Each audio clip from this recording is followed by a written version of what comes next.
of time. I write because I can't sing. I write to embellish facts. I write despite an old nun who punished me for telling the truth by having me write, "I will not tell lies," 100 times. I write because certain combinations of words really are magical. I write to create a body of work. I write to converse with the dead and pay my respects to the unborn. I write to procrastinate and avoid not writing. Such an awful feeling, not writing. Definitely must be avoided. This is called the gazebo effect. I'm pretty sure I misread placebo effect, and I thought gazebo effect would be much, much better. Stretching long legs under the sombrero of the gazebo.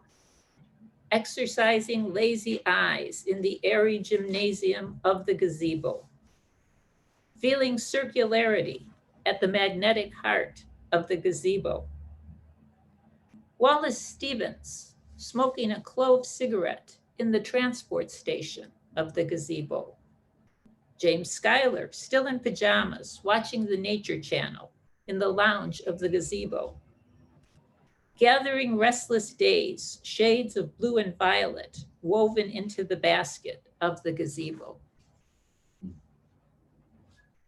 This is called smile simile. To smile, like a slim canoe, like a tattered flag, like a key tossed from a tower, like a windfall that sweeps away doubt, like a silly sphinx or a sober canary. A smile is like a simile because it likes likening, being the verb glow go-between of things that conspire to align. Invented before even barbecue or the wheel, a smile is like a simple switch that turns warmth, light on in the face. It likes making a likeness. This is called More Unisex Colognes. And it's called More Unisex Colognes because I actually have a poem called Unisex Colognes. If I didn't write, or even since I do write, what I would really like is to be a fragrance designer and have a whole line of different perfumes. So so far it's just on paper. These are my 3 latest ones, and the poem is in 3 little sections, and there's a title, and the title is the name of my fragrance, and then the poem is like a little ad for it. Alibi. Buy 2 because you never know when you'll need one. Made from a complex blend of masking fragrances. This protean scent will cover your tracks, no questions asked. Martini. Crisp, dry, pristine, perpetually chill, works equally well in an office or casual setting. Comes in 3 varieties: olive, apple, lemon twist. Obscurity. Soaking in this aromatic elixir is like having your own cloak of invisibility, a centuries-old favorite of poets, crackpots, and hermit monks, guaranteed to keep you on the sidelines where you'll get your best work done. An opening. It's a poem about being stuck. Suspended in the amber of my habitual, cross purposes, loop the loop, lose next turn, until some outside finally arrives, even if only a sliver of moon slipped like a letter under the door. This is called For Years I Suffered from a Strange Melody. It's inspired by many fairy tales. I couldn't knit thistles into sweaters for swans, nor spin straw into gold records. I didn't have a ginger snap or bluebird to my name. The oven overheard me tell my story and called it rumpled, stilted, and half-baked. Then a dirty, stinky fog came and sat down next to me. But the moment I kissed its slobbering mist, it turned into a handsome prince who dropped the glass slipper he'd been carrying onto the floor, where it shattered into a million princes, each more handsome than the last. And everyone shouted, L'chaim. Okay, so those were all from the intangibles. These are some more recent poems. This is called I Don't Wish to Be a Vampire. I don't wish to be a vampire with centuries of memory stored in a youthful body. It is, or could be, such a pleasure, if we didn't fear it so much, to get old and indulge in subversive acts of dawdling, withering, forgetting with impunity. Letting go of ambition served too long, its bittersweet ligatures finally breaking down and dissolving. While others feverishly train body and brain in gyms, let me cultivate the corpse flower.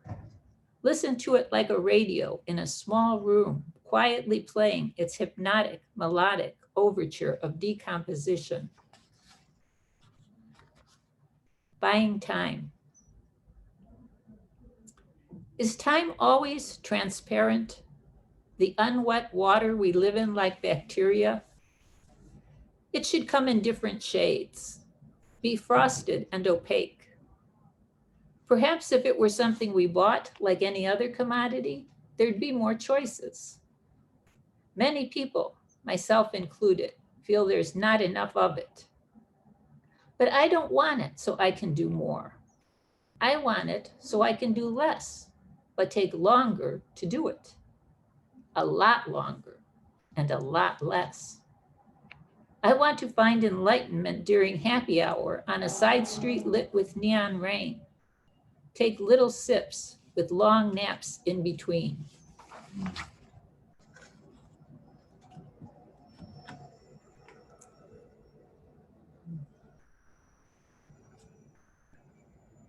This is called Your Love Horoscope.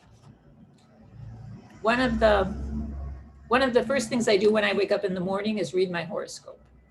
But because I don't always have my contacts in or my glasses handy, I misread the words. So this is the result. Your love horoscope. You fill the life you share with others with love and affliction. Loved ones annoy anytime they spend with you and appreciate you as a thoughtful and simulating lover. Your unnatural approach makes you an attractive and despicable partner to have. Something you can use to your advantage, especially if you find you're singular. The other thing I try and do in the morning is remember what I've dreamt. I haven't had much luck with it lately, but these are 3 dream poems. This one is called Recurring Dog. In the first dream, the dog is disguised as a cat. In the second dream, when I pet him, the dog turns into chocolate. In the third dream, the dog is a ball of dirty yarn, which I scoop up and lay over my chest to muffle the sound of my rapidly beating heart. Recently, I was surprised to discover that the idea of care animals has caught on, even in the dream world. Apparently, these nocturnal service animals have been trained by totem leaders in the collective unconscious to gently nuzzle sleepers who show signs, tossing, turning, twitching, grinding, of experiencing particularly gruesome or humiliating nightmares. But they do it with sweetness and finesse, so the person isn't forced to wake abruptly. Instead is gradually led on an invisible leash to explore more pleasant terrains before morning.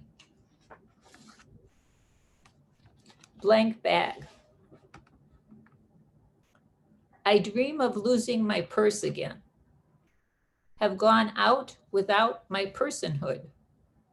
Am just a penniless ghost again, unable to buy a return ticket. The sales counter is the border of this country. Building a wall. Building a wall with dreamless bricks embedded in darkness. This construction has been going on for weeks. I wake up tired. Not good tired, like the 12 princesses who wear out their shoes every night at the disco. More like the guy in the cask of Amontillado. Which one? The guy inside the wall or the one who put him there? Both. These are two poems kind of from early in the pandemic. This one's called A Parenthesis of Bells. Bleating between morning and evening, bleeding a pastel pastoral memory into the urban gridlock of lockdown days. Spring with its forsythia basket only heightens the sense of loss. Yes, it's true. Once we were shepherds, sipping a latte on our way to the bank. This is The Eternity Show. Mind that the children who carry the sacred chafing dish take care not to scorch their paper wings. Led by the mauve one, a slow procession marks the graduation of one world to the next. Hell is when you have to keep going from screen to frozen screen. Heaven is when you're already there in your favorite loungewear and can watch everyone else play the fool card or have to go fish. Tonight, let's rewrite the old tragic myths so they end with chicken and waffles in front of the TV. Lazy paddle boats going up the river Styx. So that poem had chicken and waffles. It's a good transition. The next poem is maple. It's the syrup. Leave me alone with a jug of this syrup, and who knows what maple mayhem I'll get into. Once someone asked me for my favorite word. I wanted to say malice, but that sounded too mean. So I gave them maple. It did the trick, totally threw them off the scent of my aggression. But I honestly do love maple with its high-pitched sweetness, so piercing, only a dog can hear it. The taste speaks to some darkness deep in my soul, where a sleepwalker stands bathed in the light of an open refrigerator, swigging the sticky liquid like bourbon straight from the bottle. I am drinking the blood, she chants. I am drinking the blood of the forest. Lee. When the teacher asked the girl if there was a nickname she'd like to be called, some voice in her spoke right up and said, Lee, which was strange because no one had ever called her Lee.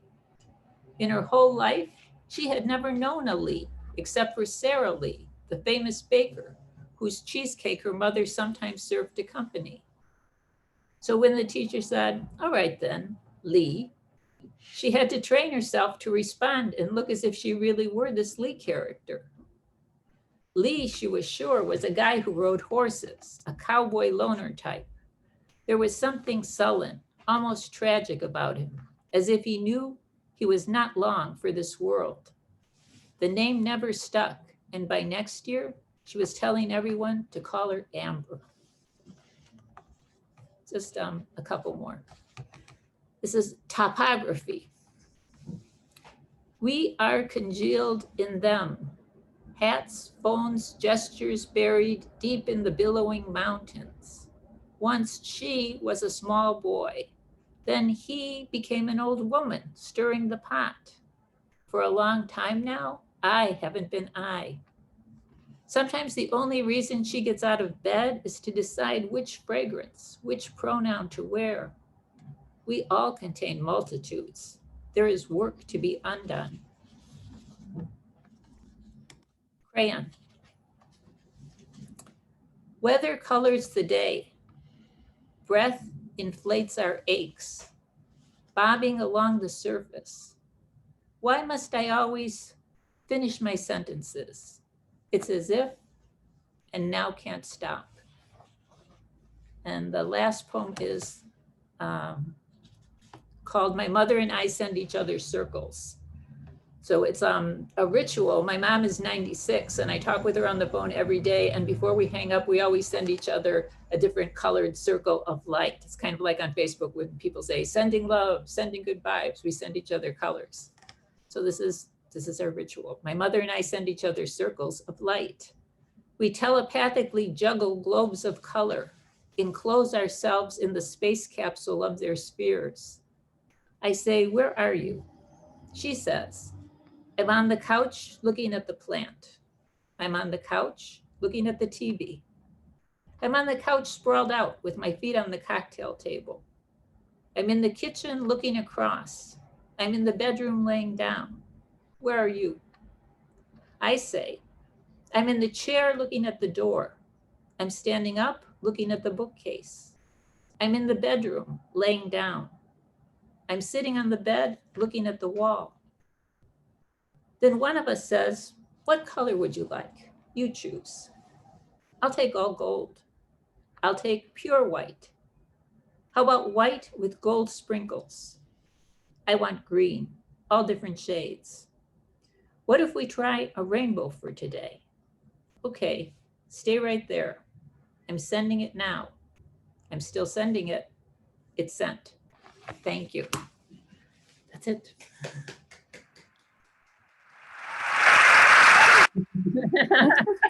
Right. It's, your turn. Thank you so much. Yeah, we're moving. Jerome's taking over.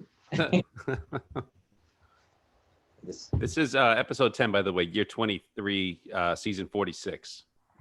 I also messed up the recording. I hit the record button, but it didn't start recording. So my introduction was cut out and there's like, just like, it starts to media res, sorry. 3-minute break.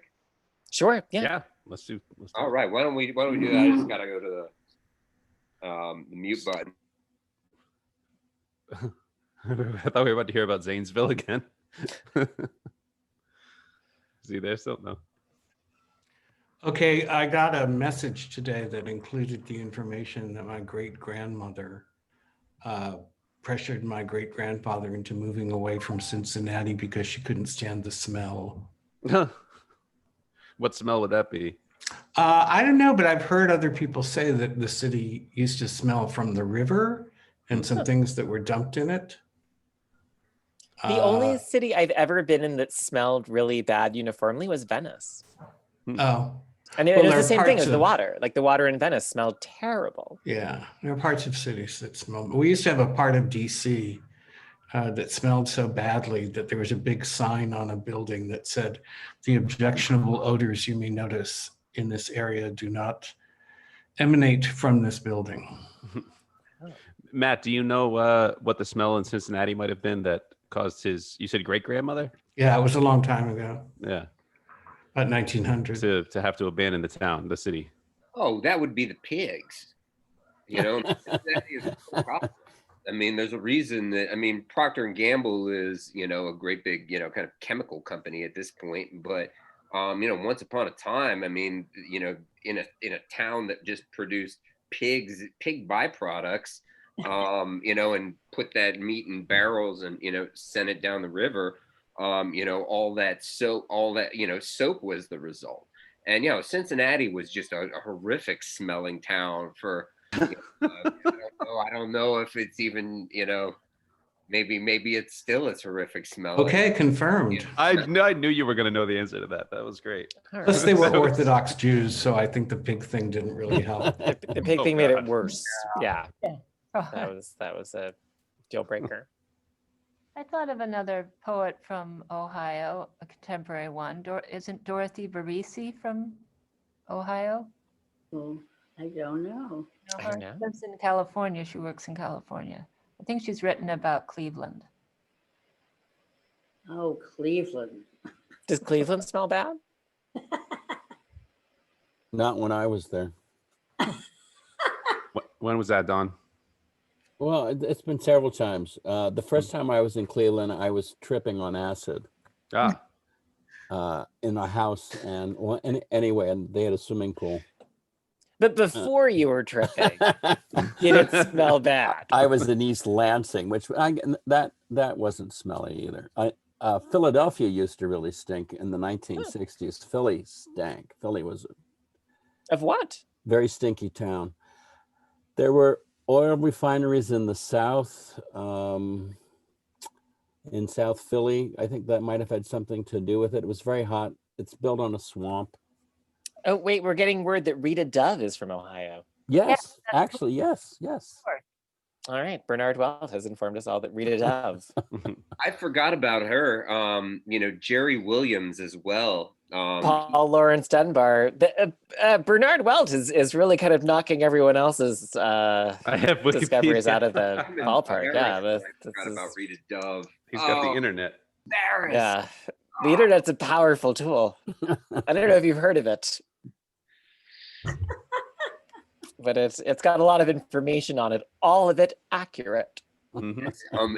Well, information about Ohio has Wait, Bob. I'm home. Holman, that's internet right. reached Ohio. I thought Bob was from Kentucky. Bob's from Ohio. Bob who? Bob Holman. Holman. Wait, Richard Howard? From Cincinnati. Oh, I can see that. Richard Howard is definitely like. Well, Kentucky is near part of. Yeah. He could have been in both, maybe one leg in one state, one leg in the other or something.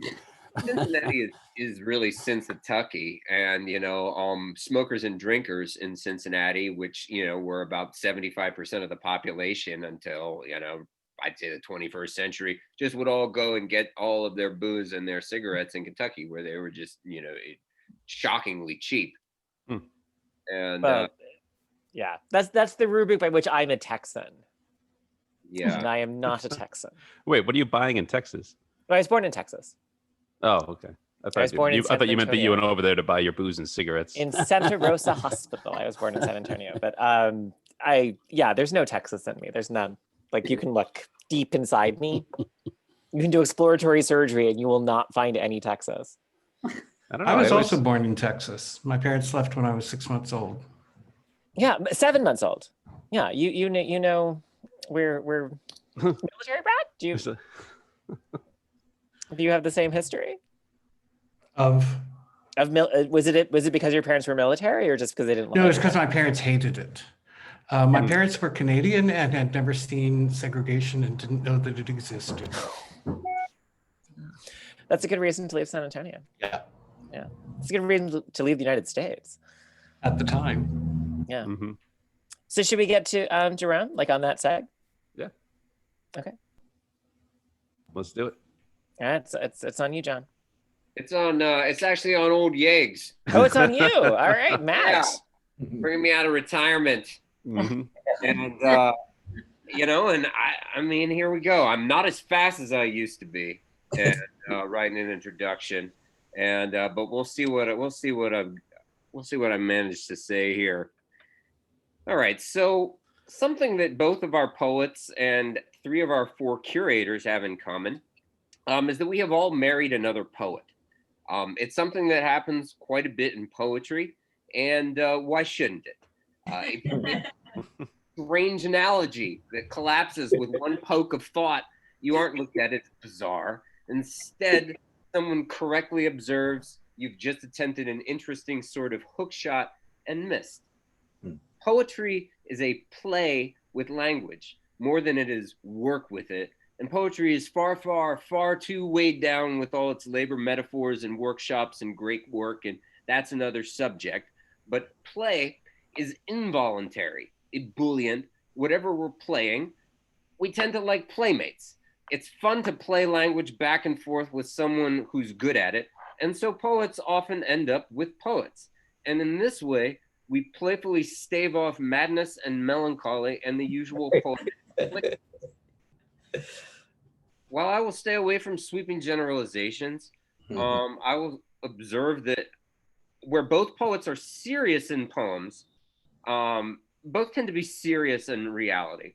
Where one tends to be funny in poems and the other more serious in poems, both tend to be funny in reality.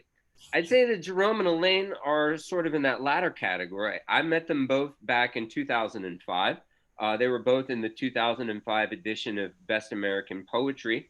and I was picking up some cocktail napkins in the green room, and I met both of them. And Jerome Sala's poems, speaking of them, and that particular poem, what's the title? Media Studies, Media on Media, from 2005. A characteristic sort of Jerome Sala poem. Jerome Sala's poems don't require that one be well read in popular culture, but they show us, how well read we ourselves already are in pop culture, or put differently, visual culture.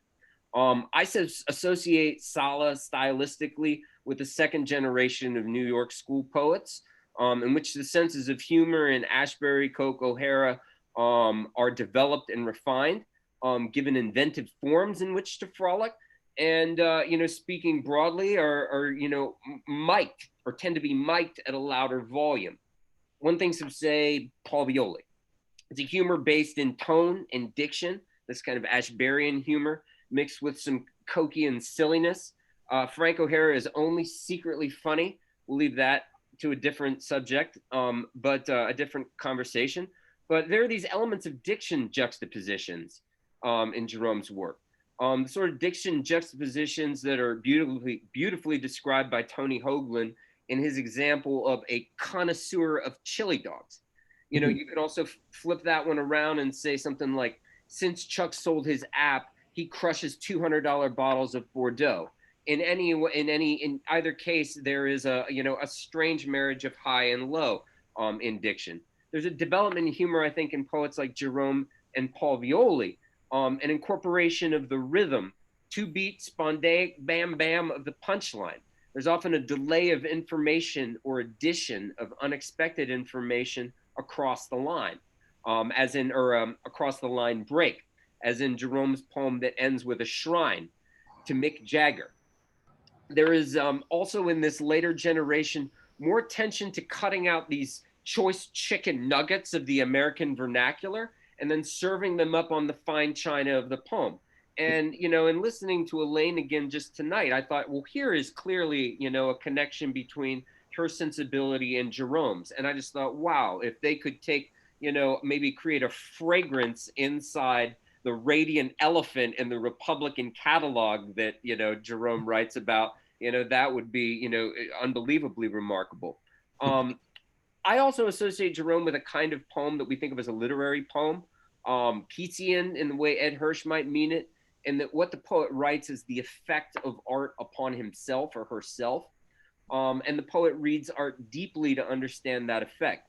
For Sala, the texts that he responds to are the kind that are vertical and speak in pictures. He is one of our great readers of movies and chroniclers of cinema, and is able to, in a way, slow down those experiences that we have when we watch to the pace of language. He is the author of 7 collections of poetry, most recently Corporations Are People Too! From NYQ Books in 2017, and The Cheapskates. Other books include Look Slimmer Instantly and Raw Deal New and Selected Poems. He lives in New York with his poet Elaine Equi. He is somebody whose poems I'm always happy to run into, Jerome Sala. Thank you. Thank you for that great introduction. Thanks to KGB, as Elaine said, for having the two of us read together. It's a real treat. We used to read together a lot when we were younger, and we've just started to again at a later age, and it's a real pleasure. This first poem, I'm happy I get to read it because there's a prophecy in this poem. And if the Republicans would have won the election, my prophecy would have been wrong. And when I sent this out, somebody wanted to publish it. I said, hey, if the Republicans win the convention, this poem will be very dated. And he said, well, each poem can have its own temporality. So this is about that meme, actually, talk about visual culture. The meme from the vice presidential debate with the fly on Pence's, the vice president's head. And I was noticing on Facebook and throughout social media how much people read into that fly. So the fly was kind of a prophet. The fly on the VP's head. People read deeply into this insect. If the camera zoomed into its blue foil back, They imagine a message tattooed there by the god of history. As it is, this dark vibrating spot on a head of white straw points to trouble ahead for its bearer, that messenger ordered by the ailing king to carry his words in a more coherent form, a translation that only clarifies their venomous intent, especially as delivered by a sickly smile. His opponent speaks with the insistence of the future's chic discipline. She prosecutes the present while pointing to a time when it may be cool again to be intelligent and to bring the multiple into play, that mathematics whose aporias inspire leaps across a kingdom's divides. The fly, sly mediator between one regime and the next, offers a philosophy of hope. Change, it tells us, at first looks random, an accident that results in laughter. But like a crocodile shows gone wrong video that goes on way too long, you just can't tear your eyes away. Here's a few pandemic poems. This one's called The Stomp. At the height of the first wave of the pandemic, there was complaints from the people upstairs from us that they could hear our television. And so we had to turn it down. In the meantime, they were stomping across their floors so loud, our light fixtures were shaking. So this is called The Stomp. In the middle of the pandemic, the people upstairs whose feet shake the ceiling with their stomp complain that our TV's too loud. We discover 9 or below on the blue volume bar at the bottom of the screen is what's permitted. We strain to hear the programs we wish would help us forget what's out there. When the detective says to the defendant, "You look happy," it sounds like, "You look campy." When the lawyer says to the media, "Pleased with the ruling," it sounds like, "Pleased with the drooling." And the stomping continues, if anything, growing louder, now adding screams, cries, and occasional laughter. It's as if our surrender to the quiet has opened up a space for mayhem in the white plaster sky. This one's also inspired by the pandemic life.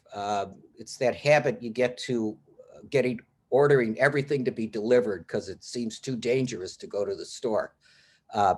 So this is ordering prescriptions by phone. And what amused me about ordering prescriptions by phone is how obsequious the robot or the algorithm speaks to you, complimenting every gesture you make, to kind of keep you coming back. "Thank you for your order.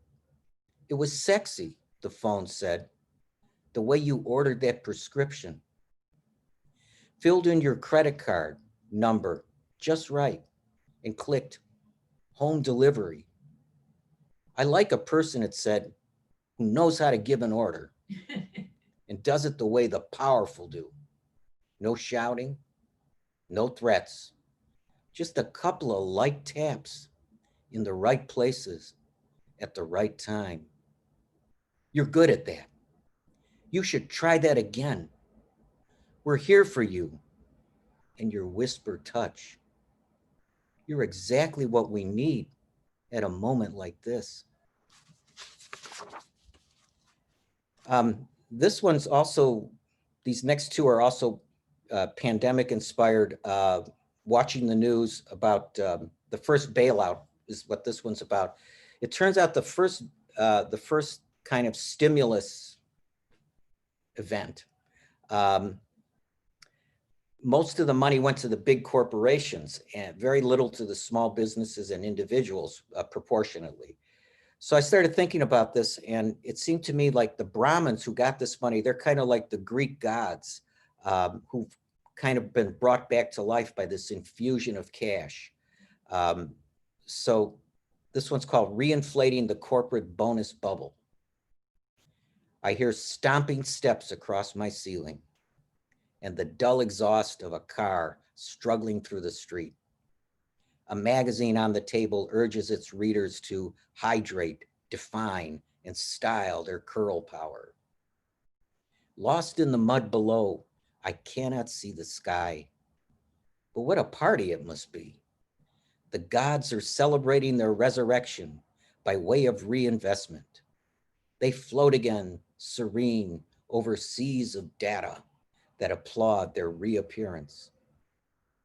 Socrates exiled the poets for denigrating the gods, supplying them with earthly motives, until they seemed wild humans lacking the discipline of mortality.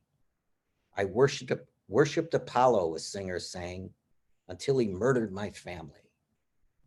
We don't speak of the gods today, not out of reverence, but because we don't understand their language. Emboldened by our incomprehension, those pricks up there can do anything they like. Thinking about the financial language is so abstract. This is another one. There was a rumor of, hasn't happened yet, a second coming of the stimulus checks. So that's what this inspired this poem. The second coming of the stimulus checks. The state divests itself of its favorite vocabulary, the one that preaches entrepreneurial comeuppance and self-responsibility. The crap about how it's the duty of each citizen to become a self-starter, a Mozart, generating dollars like the wily maverick was said to generate concertos ex nihilo out of his up by your musical bootstraps brain. It's true. Money is the sweetest music, but at the moment its tune has grown pitchy.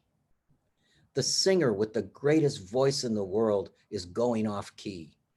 Or perhaps it's the fault of our ears, grown deaf to the avant-garde beauty of the flat note. Shame on us. In our laziness, we fail to acquire the cultural and economic capital necessary to appreciate such shitty performances. So the state takes another tact. We thank the void for the genius of Keynes and his post-Keynesian followers who seek to relieve pre-election economic pain through palliative injections into the money supply, a bolster to the cash flow, a sort of restorative financial yoga for the millions now between one precarious gig and the next. The dough is there because the central bank says it is, and these dollars are good because they're issued by the baddest nation in the world. It's like when Ted Berrigan was asked if anything could be a poem, and he replied, yes, as long as it's written by a great poet. So this money is real money because it's written by Uncle Sam. Maybe not exactly the greatest of authors on the world stage, but certainly in the running for the scariest one. It's like in 2008 when they bailed out the banks. Did printing trillions weaken the buck? No, it got stronger. And in the midst of the panic, every other nation wanted a little of that postmodern paper of their own. Change the channel here a little bit. These are some science fiction fantasy kind of poems. Here that, a lot of people have been watching reruns of Twilight Zone in the pandemic. This poem is based on short story writers who wrote a lot of the scripts and stories that Twilight Zone was based upon. He wrote my favorite episode called Perchance the Dream. This is inspired by the story that Perchance the Dream came out of. It's called After Charles Beaumont, who wrote these stories. When I was very young, I opened a coloring book in which a knight with a spear was killing a dragon. I tried, in my imagination, to reverse the situation, to make the dragon eat the knight. And he did. The weird thing is, a few days later, when I opened the coloring book again, the dragon was still eating the night. That's how I learned about the power of the mind. You know that nothing about what you're saying is unusual.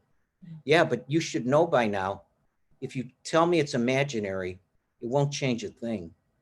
I'm still terrified by the monsters that follow me around.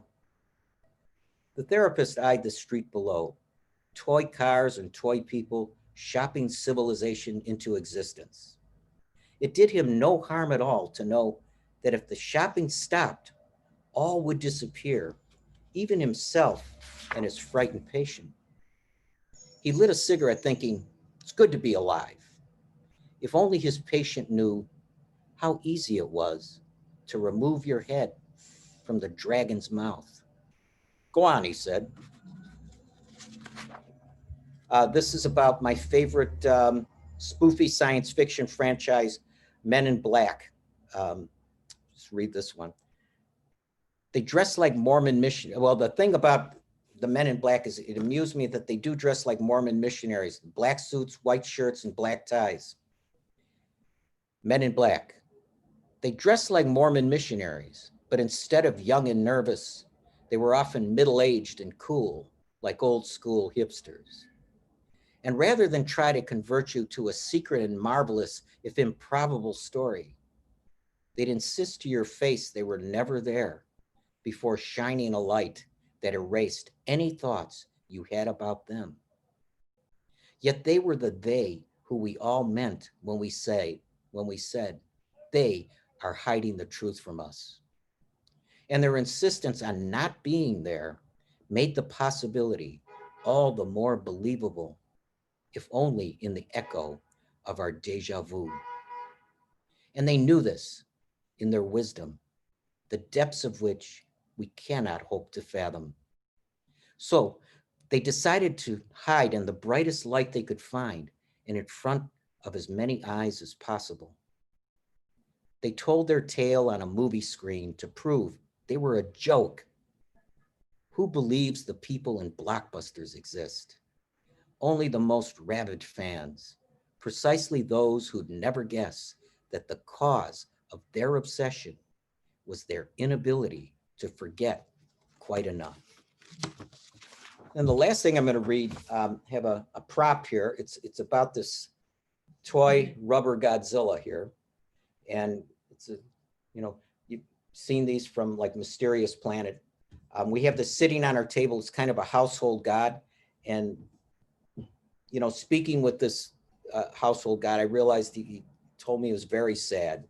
And this is the story of his sadness. So this is called the sadness of the household god. 6-inch rubber Godzilla on the glass table over the green silk rug wants to be more, to link up with the bigger than himself. You can tell the way Godzilla growls in silence, pink mouth, white teeth, no flame, no sound. This is 6-inch rubber Godzilla, not CGI Godzilla, not man in rubber Godzilla suit Godzilla in post-atomic Toho pictures of 1956. But rubber Godzilla cannot be more. Rubber Godzilla is locked in rubber Godzilla world. You can feel rubber Godzilla beat with painted claws on the nothingness bubble that keeps Godzilla locked in rubber Godzilla world. This is a tiny claustrophobic world. 6-inch rubber Godzilla feels the lineage of giant Godzillas be Godzilla inside. Godzilla wants to be Godzilla. Saint Godzilla, prophet of all Godzilla forms, has told his disciples, when you learn to be content in rubber Godzilla or whatever Godzilla world, when you learn contempt, which means you say whatever when you find yourself in rubber Godzilla or any Godzilla world, then you will learn the great joy of becoming nothing Godzilla. But Godzilla was once movie star Godzilla, but Saint Godzilla was once movie star Godzilla before the Great Renunciation. So becoming nothing Godzilla is not so bad. For him, it is a relief.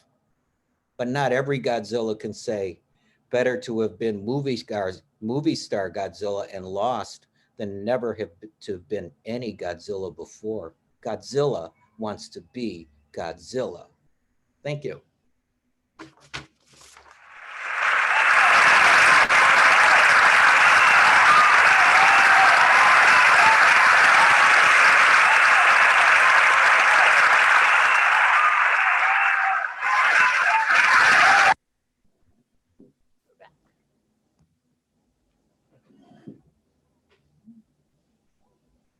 Thank you both so much. That was wonderful. I couldn't help but wonder if those people who live above you were listening in on this. Is there any chance? That's what I asked Elaine before I read it. When Should we I were on read? break, exactly. That's Should what I he read said. the poem? They may be hearing us. Yeah, if they heard your TV, then that incorporated a trumpet blast or some necessary horribly loud sound. I thank you for Rubber Godzilla. It's just a new way to think of myself the next time I feel so puny and human. You know, we can just think and just like I'm rubber Godzilla. Godzilla wants to be Godzilla. So don't forget that. we got some great comments. Godzilla wants to be better, says Jeff. Brilliant, mythological, brilliant, fantastic readings. Thank you both. I think everybody echoes that. Does anybody have any thoughts or questions for our readers? Hi guys, I just miss selling you books at St. Mark's, talking about science fiction. Yeah. Hi. Hi, how are you? Good. How are you? Did you work at St. Mark's Books? I did, yes. Oh, we all miss St. Mark's Books. Yeah, big time. Yeah, me too. Yeah, that was such an institution. Yeah. How long ago was that now? A few years, right? It's been a while. Oh, I stopped working there in 2010, but it was about 5 years later that they went kaput. Yeah, Does anyone know how the Strand is doing? I was gonna say not to pivot, but The Strand is we still gotta keep open. Okay. It seems like it's okay. I mean, I heard that so far it's not on the brink anymore. Okay. But yeah, I was gonna ask, before St. Mark's closed, didn't it move to another location? Yes, it as did. well? Yeah, because it was like on Astor. I remember that, and then it moved to like kind of like further east, I guess. Well, it had its 3rd Street location the whole time I was there, but it moved around. It moved around the man. I'm sorry, I can't remember quite where it was. I only visited it a couple times because I left town. But they had the architect come in, and it was a beautiful store. It just they were really struggling even after the move. I know. Well, in the interest of keeping poetry in the East Village, KGB Fundly campaign. How do we? Yeah, donate to KGB. And I'll show you again the if you want to go to the fundraiser. I think the tickets are around $20, $15 to $20. But you can see all of these wonderful readings and keep KGB from going the way of St. Mark's Books. Could I ask Elaine? I screwed up. I pressed it and I didn't. Yeah, go ahead, Jeff. I know Elaine mentioned fairy tales directly, and Jerome zeroes in on a kind of a zeitgeist that approaches the fantastic. And I'm just wondering if you all could comment a little bit about how fairy tales and modern myths combine in your works or don't.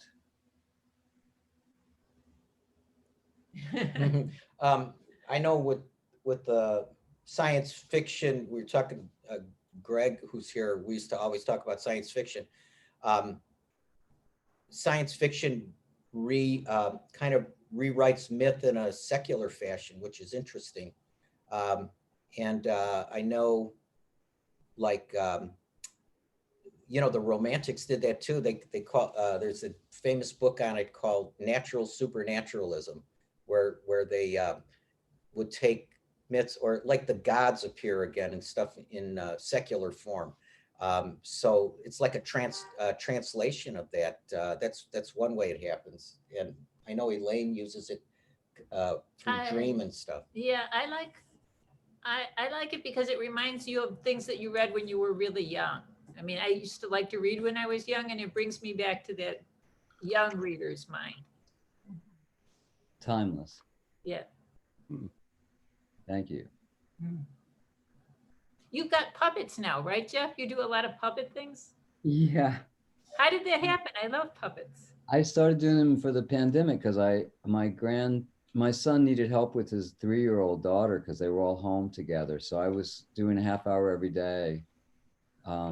And the puppets actually took on a lot of personality. They named themselves, and then one of them wrote a poem. One of them what? One of them wrote a poem. And I took all the highlights out. It's on Pandemic Puppets Jam if you want to look. And I will look at it definitely. Pandemic I Puppet figured that would Jam. happen. thanks. Someone is doing I think Sharon Mesmer is doing a puppet production of Marat Sade. Yeah.